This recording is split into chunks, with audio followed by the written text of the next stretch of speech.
Every afternoon at exactly 1:15, a man walked into the Brightways factory cafeteria. Wrinkled shirt. Cheap backpack. Tired eyes. Nobody talked to him. Nobody sat with him. People assumed he was a new trainee, or maybe a temp worker. But the truth was unbelievable.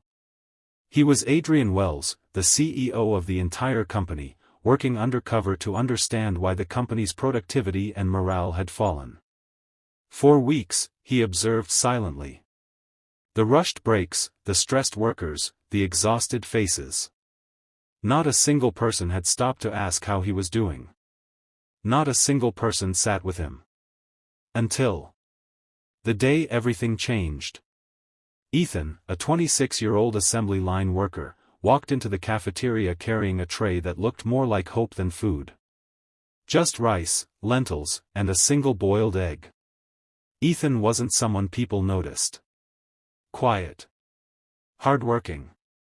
Always helping others, even when he had his own struggles. Like supporting his sick mother and paying her medical bills with a minimum wage salary. He saw the lonely man sitting there. Saw the worn-out bag. Saw the untouched sandwich on his tray. And without thinking twice, he walked over and asked gently. "Is someone sitting here? If not, may I join you?" The Undercover CEO looked up. Surprised. All these weeks. Ethan was the first person to approach him. "Sure," Adrian replied softly. Ethan sat down with a warm smile. He noticed Adrian barely took a bite. "You okay, man?" Ethan asked. "You look like you're carrying the whole world on your shoulders." Adrian froze. Nobody, absolutely nobody, had asked him that in months.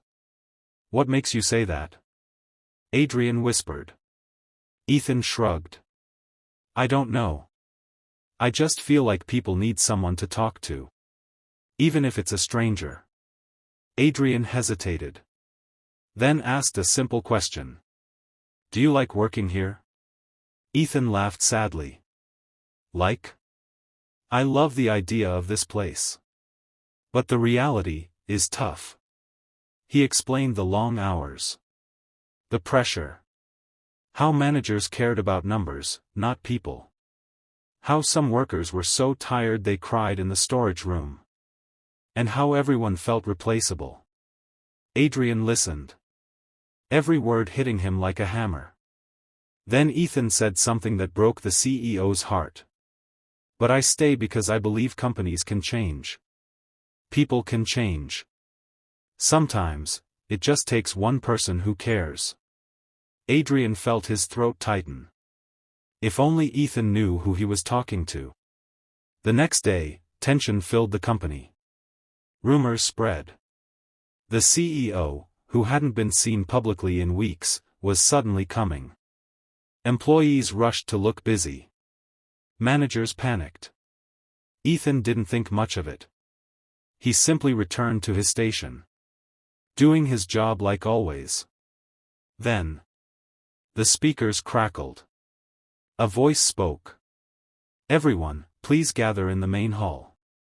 Ethan wiped his hands and joined the crowd, confused. And then. The room fell into complete silence. The man who walked on stage.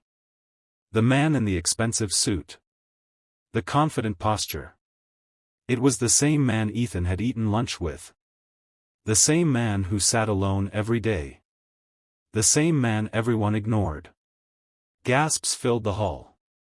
Adrian stepped up to the microphone, scanning the room until his eyes landed on Ethan. Standing in the back, stunned. Then Adrian said. "Last week, I sat among you. I stood in your lines. I worked beside you. And I learned something important." He paused, voice emotional. "I learned that this company doesn't need a new system. It needs a new heartbeat." Everyone watched him. And the person who reminded me of that is Ethan. Every face turned toward the young worker who looked like he might faint. Adrian continued. He sat with me when no one else did.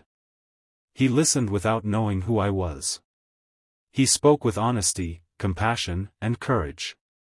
And because of him, things are going to change. Adrian announced. Fair wages. Shorter hours. Better working conditions. Medical support for employees and families. Better training and promotions for hardworking staff. And then he said something Ethan would never forget. Ethan, starting today, I want you to join me as part of my leadership team. You saw the people others overlook. Something every true leader must do. Ethan felt tears fall down his face. He looked at Adrian.